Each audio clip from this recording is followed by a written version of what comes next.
Hi everyone, this is going to be a tutorial video on how to organize the content area in Brightspace into modules to help both you and your students stay organized throughout the semester. This is primarily ideal for online-only courses, but these are good practices for face-to-face courses as well. The main idea here is just to help you best organize your online courses to help both you and your students stay organized throughout the semester. When students log into your course for the first time, the first thing they will see is the announcement page. This is the perfect place to introduce yourself and give students the information they need to find the content area and how to get started in the course.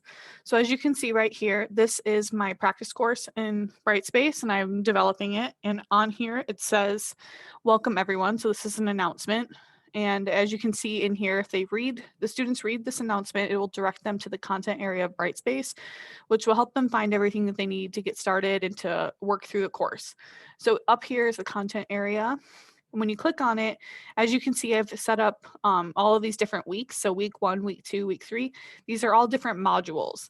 So all the way down here, there's a button that says add a module, and this is how you create one. If you didn't have all of these weeks already created in your course, this would be at the top and you wouldn't have to keep scrolling.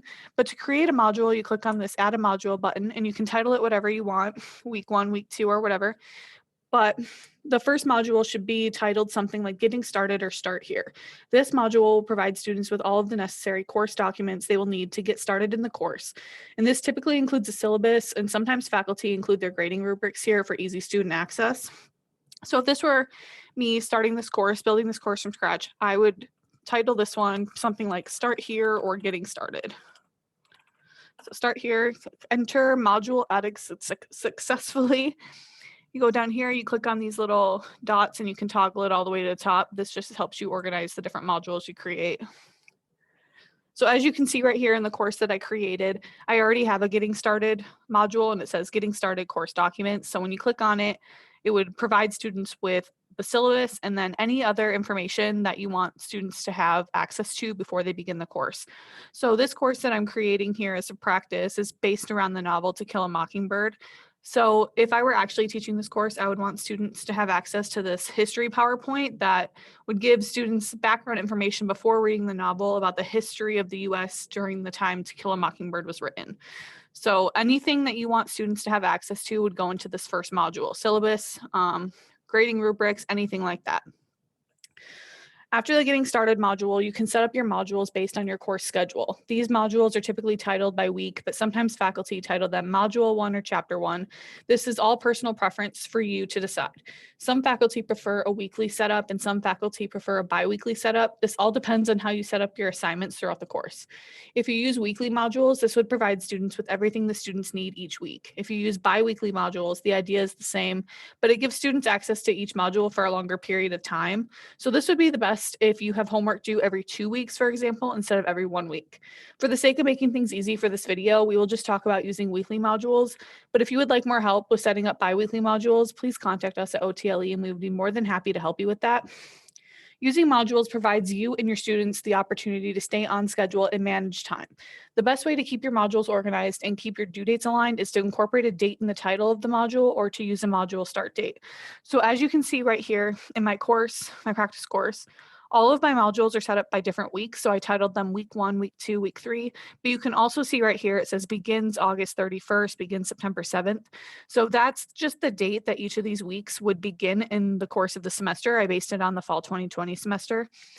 So to do that, we'll go back up into the start here module since it's empty. You would click on add dates and restrictions up here. And you can add a start date. So if we wanted this module to start today, which is November 12th, 2020, we would click, make sure the date is the right date or whatever date you want the week to be. And then you can change the time as well. So if you wanted it to be open at midnight, you would just change it to that time or whatever time you want it to be open at. And then you hit update. So now you can see down here underneath start here, it says begins November 12th. You can also do this by adding the date into the different titles. So if, instead of doing that, if you wanted this to be titled start here in parentheses, begins 11/12. You can do that so then students can see begins 11/12 or begins November 12th. If you do a weekly setup like this, basically it just means that students would have access to everything that they need each week. So when setting up your modules, it is important to include everything your students will need for the week. This includes any external resources like articles or YouTube videos or academic journals. Along with providing students with all of the necessary external resources, you would then be sure to add any activity. So these include assignment folders, discussions, or quizzes, or anything that you create in Brightspace that you want the students to complete that week. Adding these resources and activities to the content area can be done in two different ways. You either can add new content or you can add existing content. So adding new content, you would use this new button. So let's go back up into the start here one. So you click on new, and then you can upload a file or a video or audio link or a link to a website or an article. So we're going to use this link right here, and I'll show you guys how to do it. So you click on new, and you click on create a link. You copy and paste the URL, and then you can title it whatever you want, the title of the article, the title of whatever resource you're including. To make things easy, I'm just going to title it external resource so we know what it is. And then this little checkbox right here, you click on it, and it just makes it easier for students because when they click on the link in the module, it'll open the website that you're linking into a new tab. So it'll keep their Brightspace tab open and they won't have to log in again under a new tab. So you hit create. All right, so now when you're in the Start Here module, you'll be able to see that link right here. And when you click on it, it'll open up a new tab and it'll bring the article open for students.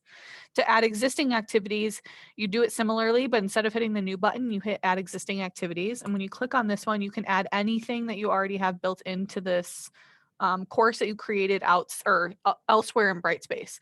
So let's say we want to add an assignment folder. You can click on that, paper number 1. There you go. So paper number 1 is now into the module. Students can see it and they can click on it and it will take them right to the assignment folder where they can turn in their homework. As a former student here at Northern, all of these techniques were things I preferred when taking classes online, and I know a lot of students would agree with me. Students tend to like this format because everything they need to know about is here in one spot, and they will not have to look into 5 different spots in every single course that they're taking to figure out what they need to do each week. This module setup assists students in their planning and time management. As we know, college students typically have extracurricular activities like work, sports, or families that take up much of their time outside of school. When you add this to the fact that college students are taking multiple courses at the same time, it is easy to understand that students live busy lives. Keeping your courses organized for them will help them reach the success we all want for them, and it will make it easier on you because you will understand and know where everybody should be each week. You'll know what exactly they're working on every week, and it'll just make it more organized for everybody involved.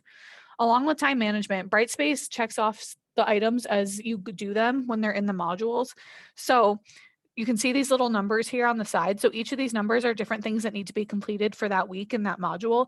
And as students complete them, this number will dwindle. So it's kind of like a checklist and it keeps things more organized for them. And these little check marks will appear as students complete them as well. Finally, you might be wondering if you should post updates into your weekly modules. The easiest way to provide updates to your class and do this is throughout the semester is to use the announcement page or the class list email.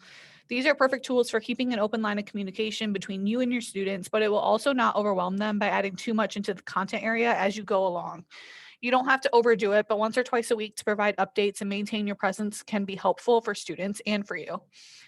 So to do that, you can do it in 2 different ways. So you can hit course home, and then it brings you back to the announcement page that we looked at the beginning of the video. So if you want to just send out like a quick announcement to alert students that you've been working on grading their homework and that you think they're doing a great job, or you just want to check in with them, you can post an announcement. So you can click on this arrow right here and hit new announcement. And then you can title it whatever you want, and you can type whatever message you want, and then you can hit publish. And all of this will help or just be right on the announcement page when students log into your course for the first time. And it will just be right here, right before this, whatever last announcement you posted. So it'll be right at the home page and students can see it right when they log in. Another way to get information to them quickly and all at one time is to use the class email list. So if you go to classroom, class list, email class list, send email, it'll bring up an email template and it will have all of the students in your class right here. So you can do the exact same thing. You can just send it as an email instead of posting it on the announcement page. These are both easy ways to stay in contact with your students throughout the semester without adding a whole bunch of new information to the modules after their students are already progressing through the course. I hope this information was helpful. And as always, if you need any help with Brightspace, please contact us over at OTLE and we'd be more than happy to help you. Thanks.